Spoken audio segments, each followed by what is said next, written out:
Hi hello ನಮಸ್ಕಾರ ಎಲ್ಲರೂ ಕೂಡ ಸ್ವಾಗತ ಎಲ್ಲರಿಗೂ KCGD ಯೂಟ್ಯೂಬ್ ಚಾನಲ್ಗೆ. ನೋಡಿ ವೀಕ್ಷಕರೇ, ಎಲ್ಲರೂ ಕೂಡ ನಾವು ಸೆಂಟ್ರಲ್ ಗವರ್ಮೆಂಟ್ ಜಾಬ್ ತಗೋಬೇಕು, ಸೆಂಟ್ರಲ್ ಗವರ್ಮೆಂಟ್ ಜಾಬ್ ತಗೋಬೇಕು ಅಂತ ಅನ್ಕೊಂತಿದ್ರ. ಮತ್ತೆ ಸೆಂಟ್ರಲ್ ಗವರ್ಮೆಂಟ್ ಯಾವ್ದು ಕಾಲ್ಫಾರ್ಮ್ ಮಾಡಿದ್ರು ಅಪ್ಲಿಕೇಶನ್ ಹಾಕಿ ಪ್ರಿಪರೇಷನ್ ಸ್ಟಾರ್ಟ್ ಮಾಡ್ಬಿಡ್ತೀರಾ. ಆದ್ರೆ ನಿಮಗೆ ಸೆಂಟ್ರಲ್ ಗವರ್ಮೆಂಟ್ ಅಲ್ಲಿ ಯಾವ ಒಂದು ಎಕ್ಸಾಮ್ಸ್ ಕನ್ನಡದಲ್ಲಿ ಮಾಡ್ತಾರೆ, ಯಾವ ಎಕ್ಸಾಮ್ಸ್ ಗಳು ಕನ್ನಡದಲ್ಲಿ ಮಾಡಲ್ಲ ಅನ್ನೋದ್ರ ಬಗ್ಗೆ ಇನ್ಫಾರ್ಮೇಶನ್ ಇರೋದಿಲ್ಲ. ಅಪ್ಲಿಕೇಶನ್ ಹಾಕಿ ನೀವು ಪ್ರಿಪರೇಷನ್ ಸ್ಟಾರ್ಟ್ ಮಾಡ್ಬಿಡ್ತೀರಾ. ಹಾಗಾಗಿ ಇದರಿಂದ ನಿಮಗೆ ದೊಡ್ಡ ನಷ್ಟ ಆಗುವಂತ ಚಾನ್ಸಸ್ ಗಳಿದಾವೆ. ಮತ್ತೆ ಕನ್ನಡ ಮೀಡಿಯಂ ಏನಾದ್ರು ಸ್ಟೂಡೆಂಟ್ ಆಗಿದ್ರೆ ಡೆಫಿನೆಟ್ಲಿ ನಿಮಗೆ ದೊಡ್ಡ ನಷ್ಟ ಆಗುವಂತ ಚಾನ್ಸಸ್ ಗಳಿದೆ. ಹಾಗಾಗಿ ಮಿಸ್ ಮಾಡದೇನೆ ಲಾಸ್ಟ್ ವರೆಗೂ ವಿಡಿಯೋ ನೋಡಿ. ಯಾವ ಒಂದು ಎಕ್ಸಾಮ್ಸ್ ಕನ್ನಡದಲ್ಲಿ ನಿಮಗೆ ಆಪ್ಷನ್ಸ್ ಕೊಡ್ತಾರೆ, ಯಾವ ಒಂದು ಎಕ್ಸಾಮ್ಸ್ ಕನ್ನಡದಲ್ಲಿ ಆಪ್ಷನ್ ಕೊಡಲ್ಲ ಅನ್ನೋದ್ರ ಬಗ್ಗೆ ಸಂಪೂರ್ಣವಾದ ಮಾಹಿತಿಯನ್ನ ವಿಡಿಯೋದಲ್ಲಿ ತಿಳಿಸ್ಕೊಡ್ತೇನೆ.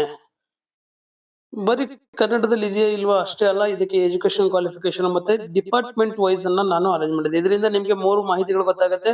ನಿಮ್ ಎಜುಕೇಶನ್ ಕ್ವಾಲಿಫಿಕೇಶನ್ ಯಾವ ಒಂದು ಜಾಬ್ ಸೂಟೇಬಲ್ ಆಗುತ್ತೆ, ಮತ್ತೆ ಸೆಂಟ್ರಲ್ ಗವರ್ಮೆಂಟ್ ಅಲ್ಲಿ ಎಷ್ಟು ಜಾಬ್ ಅವಕಾಶಗಳಿದಾವೆ ಅನ್ನೋದ್ರ ಬಗ್ಗೆ ನಿಮಗೆ ಮೂರು ಮಾಹಿತಿನೂ ಅಟ್ ಎ ಟೈಮ್ ನಿಮಗೆ ಇದರಲ್ಲಿ ಇನ್ಫಾರ್ಮೇಶನ್ಸ್ ಗೊತ್ತಾಗುತ್ತೆ. ಮೊದಲನೇದಾಗಿ ನಾವು ನೋಡಿದ್ರೆ ರೈಲ್ವೆ ಡಿಪಾರ್ಟ್ಮೆಂಟ್ ಗೆ ಸಂಬಂಧಪಟ್ಟಂತೆ ನೋಡಿ, ರೈಲ್ವೆ ಡಿಪಾರ್ಟ್ಮೆಂಟ್ ಗೆ ಸಂಬಂಧಪಟ್ಟ ಆಲ್ಮೋಸ್ಟ್ ಎಲ್ಲಾ ಎಕ್ಸಾಮ್ಸ್ ಗಳು ಕನ್ನಡದಲ್ಲಿ ಆಪ್ಷನ್ಸ್ ಅನ್ನ ಕೊಡಲಾಗುತ್ತೆ. ಸೊ ಹಾಗಾಗಿ ರೈಲ್ವೆ ಡಿಪಾರ್ಟ್ಮೆಂಟ್ ಗೆ ನಿಮಗೆ ಸೂಟೇಬಲ್ ಆಗುತ್ತೆ. ಯಾವ ಒಂದು ಆ ಪೋಸ್ಟ್ ಗೆ ಏನ್ ಎಜುಕೇಶನ್ ಕ್ವಾಲಿಫಿಕೇಶನ್ ಆಗಿರ್ಬೇಕು ಇಲ್ಲಿ ನಿಮ್ಗೆ ತಿಳಿಸಿದೀನಿ. ಇದರಲ್ಲಿ ನಾನು ಫಸ್ಟ್ ಲಿಸ್ಟ್ ಅಲ್ಲಿ ನಾವು ನೋಡೋದಾದ್ರೆ ರೈಲ್ವೆ ಜಾಬ್ಸ್ ಗೆ ಸಂಬಂಧಪಟ್ಟಂತೆ ಅಸಿಸ್ಟೆಂಟ್ ಲೋಕೋ ಪೈಲಟ್, ನಾನು ಕೂಡ ಲೋಕೋ ಪೈಲಟ್ ಆಗಿ ಕೆಲಸ ಮಾಡ್ತಾ ಇದ್ದೀನಿ. 10th+ ITI ಅಥವಾ ಡಿಪ್ಲೊಮಾ ಅಥವಾ ಇಂಜಿನಿಯರಿಂಗ್ ಆಗಿದ್ರೆ ಅಪ್ಲಿಕೇಶನ್ ಹಾಕ್ಬೋದು. ಇಲ್ಲಿ ಡಿಗ್ರಿ ಅಂತ ಆಗಿದೆ, ಇಂಜಿನಿಯರಿಂಗ್ ಟೆಕ್ನಿಕಲ್ ಕ್ವಾಲಿಫಿಕೇಶನ್ ಆಗಿರ್ಬೋದು. ನಾರ್ಮಲ್ ಡಿಗ್ರಿ ಇದ್ರೆ ಎಲಿಜಿಬಲ್ ಇರಲ್ಲ. ಅದೇ ರೀತಿ ಟೆಕ್ನಿಷಿಯನ್ ಗ್ರೇಡ್ 1 ಮತ್ತೆ ಗ್ರೇಡ್ 3 SSLC+ITI ಅಥವಾ ಡಿಪ್ಲೊಮಾ ಆಗಿದ್ರೆ ಅಪ್ಲಿಕೇಶನ್ ಹಾಕಬಹುದು.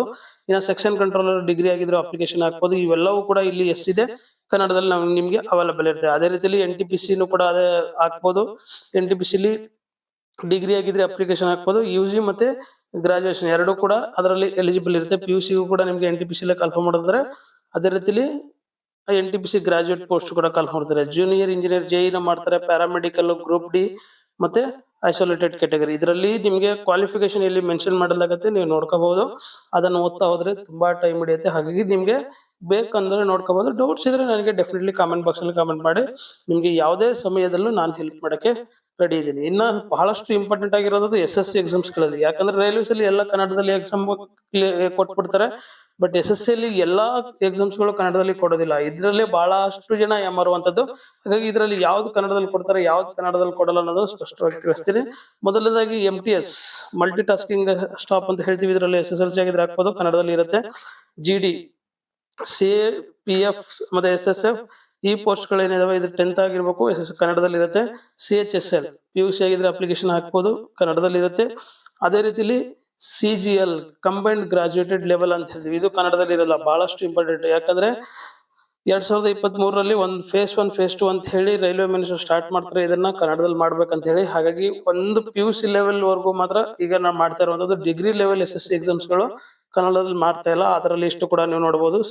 CGL CPO ಜೂನಿಯರ್ ಇಂಜಿನಿಯರ್ ಮತ್ತೆ ಸೆಕ್ಷನ್ಸ್ ಸೆಲೆಕ್ಷನ್ಸ್ ಪೋಸ್ಟ್ ಅಂತ ಹೇಳಿ ನೋಡಿ. ಫೇಸ್ 14 ಕೂಡ ಬಂತು ಈ ರೀಸೆಂಟ್ ಆಗಿ. ಅದಕ್ಕೆ ಸಂಬಂಧಪಟ್ಟಂತೆ ನಾನು ಇಲ್ಲಿ ಕಾರ್ಡ್ ಅಲ್ಲಿ ಮತ್ತೆ ಡಿಸ್ಕ್ರಿಪ್ಷನ್ ಲಿಂಕ್ ಕೊಡ್ತೀನಿ, ಆ ವಿಡಿಯೋನು ಕೂಡ ನೋಡ್ಕೋಬಹುದು.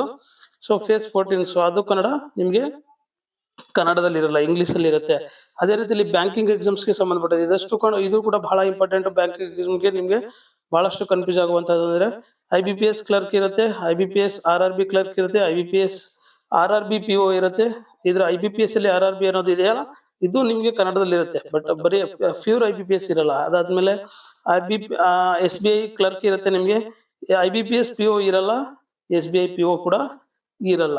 ಬಹಳಷ್ಟು ಜನ ಬ್ಯಾಂಕಿಂಗ್ ಎಕ್ಸಾಮ್ಸ್ಗೆ ಪ್ರಿಪೇರ್ ಆಗ್ತಾ ಇರೋರು ಕೂಡ ಗಮನದಲ್ಲಿ ಇಟ್ಕೋಬೇಕು. ಕನ್ನಡ ಎಸ್ಪೆಷಲಿ ಆಗಿ ಕನ್ನಡ ಮೀಡಿಯಂ ಸ್ಟೂಡೆಂಟ್, ಬಿಕಾಸ್ ನಾನು ಕನ್ನಡ ಮೀಡಿಯಂ ಸ್ಟೂಡೆಂಟ್ ಆಗಿದ್ದು ಸೆಂಟ್ರಲ್ ಗವರ್ಮೆಂಟ್ ಜಾಬ್ ತಗೊಂಡಿದ್ದೀನಿ. ಹಾಗಾಗಿ ನಿಮ್ಗೆ ಫೋಕಸ್ ಮಾಡಿ ಕನ್ನಡ ಮೀಡಿಯಂ ಅಂತ ಹೇಳ್ತಾ ಇರೋದು, ಯಾಕಂದ್ರೆ ಯಾಮಾರ್ತಾರೆ ಅನ್ನೋದೊಂದು ಉದ್ದೇಶ ಅಷ್ಟೇ. ಇನ್ನು ಆರ್ಮ್ಡ್ ಪೊಲೀಸ್ ಮತ್ತೆ ಪ್ಯಾರಾಮಿಲಿಟರಿ ಪೋಸ್ಟ್ ಗಳಿಗೆ ಸಂಬಂಧಪಟ್ಟಂತೆ ನಾವು ನೋಡಿದ್ರೆ ಇಂಡಿಯನ್ ಆರ್ಮಿ ಅಗ್ನಿವೀರ್ ಏನಿದಾವೆ ಅದು ನಿಮ್ಗೆ ಕನ್ನಡದಲ್ಲಿ ಕೊಡ್ತಾರೆ. CIF CRPF ಈ ಒಂದು ಪೋಸ್ಟ್ ಗಳು 10th ಪಾಸ್ ಆಗಿದ್ರೆ ಹಾಕ್ಬೋದು. ಇದರಲ್ಲಿ ನಿಮ್ಗೆ ಕನ್ನಡದಲ್ಲಿ ಇರುತ್ತೆ.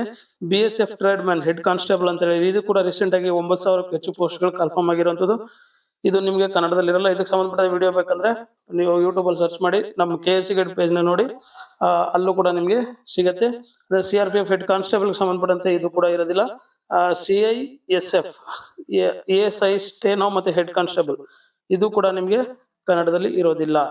ಇನ್ನು ನೆಕ್ಸ್ಟ್ ನಾವು ನೋಡೋದಾದ್ರೆ UPS ಅಲ್ಲಿ CAFE assistant commandant AC post ಅಂತ ಹೇಳ್ತೀವಿ, ಇದು ಕೂಡ ನಿಮ್ಗೆ ಇರೋದಿಲ್ಲ. ಅದಾದ್ಮೇಲೆ UPSC ಸಂಬಂಧಪಟ್ಟಂತೆ ನಿಮ್ಗೆ ಎಲ್ರಿಗೂ ಕೂಡ ಗೊತ್ತಿದೆ, UPSC ಪ್ರಿಲಿಮ್ಸ್ ಬಂದು ಕನ್ನಡದಲ್ಲಿ ಇರೋದಿಲ್ಲ, ಇದು ಇಂಗ್ಲಿಷ್ ಅಲ್ಲೇ ಬರಿಬೇಕಾಗತ್ತೆ.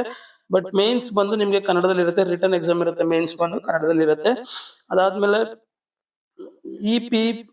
EPFO ಅಂತ ಹೇಳಿ, ಈಗ EPF ಅಂತ ಹೇಳ್ತೀವಿ, ಇದು ಪ್ರಾವಿಡೆಂಟ್ ಫಂಡ್ ಕಂಪನಿ ಆಗಿದ್ದು, ಇದರಲ್ಲಿ ನಿಮ್ಗೆ 2 ಪೋಸ್ಟ್ಗಳಿಗೂ ಕೂಡ ಕನ್ನಡ ಇರೋದಿಲ್ಲ. ಇಲ್ಲಿ ನೋಡ್ಕೋಬಹುದು, 2 ಪೋಸ್ಟ್ಗಳು ಕೂಡ ಇರೋದಿಲ್ಲ. ESIC ಅಂತಾನೆ ಹೇಳ್ತೀವಿ, ಇದಕ್ಕೂ ಕೂಡ ನಿಮ್ಗೆ ಮಲ್ಟಿ ಟಾಸ್ಕಿಂಗ್ ಸ್ಟಾಫ್ ಅಂತ MTS ಪೋಸ್ಟ್ಗೆ ಮಾತ್ರ ಕನ್ನಡ ಇರುತ್ತೆ.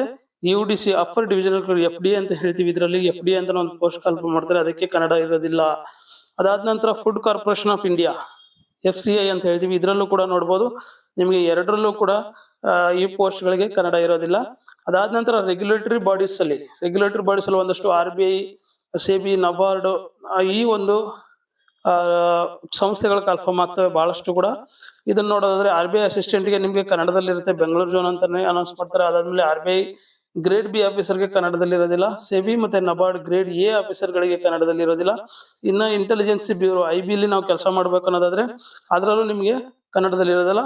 ಅದಾದ್ಮೇಲೆ ಪೋಸ್ಟಲ್ ಗೆ ಸಂಬಂಧಪಟ್ಟ LIC ಮತ್ತೆ ಪೋಸ್ಟ್ ಗೆ ಸಂಬಂಧಪಟ್ಟಂತೆ ನೋಡೋದಾದ್ರೆ ಪೋಸ್ಟ್ ಗೆ ನಿಮ್ಗೆ 10th ಪಾಸ್ GDC ಪೋಸ್ಟ್ ಇದು ಸೆಲೆಕ್ಷನ್ ಪರ್ಸೆಂಟೇಜ್ ಬೇಸ್ ಇರುತ್ತೆ. ಒಂದೇ ಪೋಸ್ಟ್ ನಿಮ್ಮ SSLC ಎಷ್ಟು ಪರ್ಸೆಂಟ್ ಆಗಿದೆ ಅದ್ರ ಮೇಲೆ ಸೆಲೆಕ್ಷನ್ ಆಗುವಂಥದ್ದು. ಅದಾದ್ಮೇಲೆ LIC ಅಸಿಸ್ಟೆಂಟ್ ಪೋಸ್ಟ್ ಬಂದು ನಿಮ್ಗೆ ಕನ್ನಡದಲ್ಲಿ ಅಪ್ಲಿಕೇಬಲ್ ಇದೆ. ಸೊ ಇಷ್ಟು ಕೂಡ ಕಂಪ್ಲೀಟ್ ಲಿಸ್ಟ್ ಅನ್ನ ನಾನು ನಿಮ್ಗೆ ಇದರಲ್ಲಿ ಮೆನ್ಷನ್ ಮಾಡಿದ್ದೀನಿ. ಈ ಲಿಸ್ಟ್ ಕೂಡ ನಿಮ್ಗೆ ನಾನು ಟೆಲಿಗ್ರಾಮ್ ಅಲ್ಲಿ ಶೇರ್ ಮಾಡ್ತೀನಿ. ಆ ಟೆಲಿಗ್ರಾಮ್ ಜಾಯ್ನ್ ಆಗಿಲ್ಲ ಅಂದ್ರೆ ಅಲ್ಲಿಂದ ಹೋಗಿ ಜಾಯ್ನ್ ಆಗಿ ಡಿಸ್ಕ್ರಿಪ್ಷನ್ ಲಿಂಕ್ ಕೊಟ್ಟಿರ್ತೀನಿ. ಸೊ ಇಷ್ಟು ಕೂಡ ನಾನು ಸಂಪೂರ್ಣವಾದ ಎಲ್ಲಾ ಸೆಂಟ್ರಲ್ ಗವರ್ಮೆಂಟ್ ಬರುವಂತ ಎಲ್ಲಾ ಒಂದು ಜಾಬ್ಸ್ ಗಳು ಇದರಲ್ಲಿ ಮೆನ್ಷನ್ ಮಾಡಿದ್ದೀನಿ. ಯಾವ್ದಾದ್ರು ಮಿಸ್ ಆಗಿದ್ರೆ, ಇಂಪಾರ್ಟೆಂಟ್ ಆಗಿದ್ರೆ ನೀವು ಕಾಮೆಂಟ್ ಬಾಕ್ಸ್ ಅಲ್ಲಿ ಕಾಮೆಂಟ್ ಮಾಡಿ, ಅದನ್ನು ಕೂಡ ನಾನು ಪಿನ್ ಕಾಮೆಂಟ್ ಅಲ್ಲಿ ಎಲ್ರಿಗೂ ಕೂಡ ತಿಳಿಸ್ತೀನಿ. ಸೊ ನನ್ನ ಕೆಲಸವನ್ನ ಇಷ್ಟು ಸಂಪೂರ್ಣವಾದ ಮಾಹಿತಿನ ನಿಮ್ಗೆ ಕೊಟ್ಟಿದ್ದೀನಿ. ಇನ್ನು ನಿಮ್ಗೆ ಈ ಒಂದು ವಿಡಿಯೋ ಇಷ್ಟ ಆಗಿದ್ರೆ ಒಂದು ಲೈಕ್ ಮಾಡಿ, ಮತ್ತೆ ನಿಮ್ಮ ಸ್ನೇಹಿತರಿಗೂ ಕೂಡ ಶೇರ್ ಮಾಡಿ ಅಂತ ಹೇಳ್ತಾ ಇವತ್ತಿನ ವಿಡಿಯೋನ ಮುಗಿಸ್ತಾ ಇದ್ದೀನಿ.